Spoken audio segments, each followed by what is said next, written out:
আলহামদুলিল্লাহ, আমাদের মাঝে আমাদের মাদ্রাসার ছাদে আমার অত্যন্ত কলিজার বড় ভাই ভাই মোহাম্মদ আব্দুল আল মামুন উপস্থিত আছেন।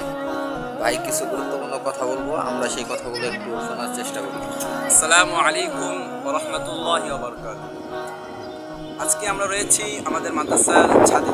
তো আমরা প্রতিদিনই মাদ্রাসার ছাদে মোটামুটি একটি আড্ডা হয় আমাদের ছাত্র ভাইয়েরা মিলে।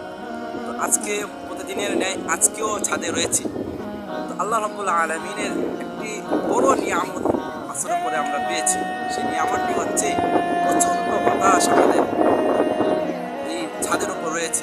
পুরো ঢাকা শহরটাই প্রচণ্ড বাতাস দ্বারা প্রবাহিত রয়েছে। আজকে দুপুরেই আমরা প্রচণ্ড গরমের মধ্যে ছিলাম। এই গরমের ভিতরেই আমাদের হঠাৎ কারেন্ট চলে গিয়েছে। তখন প্রচণ্ড খারাপ লেগেছে। তখন আমরা বুঝতে পেরেছি যে রব্বে কারিমের নিয়ামত কত বড়।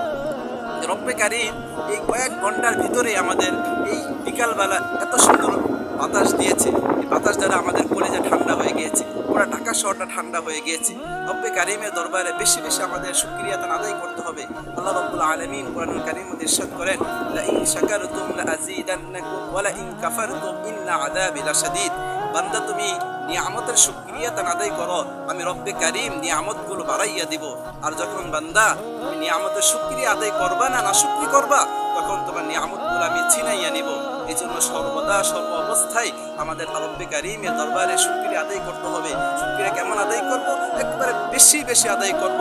আল্লাহ রাব্বুল আলামিনের দরবারে একেবারে বেশি বেশি শুকরিয়া আদায় করব। এই জন্য আমরা সকলে রব্বে কারিমের দরবারে প্রত্যেকটা কাজের জন্য, প্রত্যেকটা জিনিসের জন্য রব্বে কারিমের দরবারে বেশি বেশি শুকরিয়া আদায় করবো ইনশাআল্লাহ। আলহামদুলিল্লাহ, ভাই অত্যন্ত গুরুত্বপূর্ণ নসিহত করলেন আমাদের, আমরা চেষ্টা করব সেই নসিহত মানার জন্য। আর আপনারা সবাই ভাইয়ের জন্য দোয়া করবেন, ভাই যেন আমাদের মাঝে সর্বদাই থাকতে পারেন এবং আমাদেরকে কিছু নসিহত করতে পারেন। আমরা ভাইয়ের জন্য প্রাণ খুলে দোয়া করব সবাই।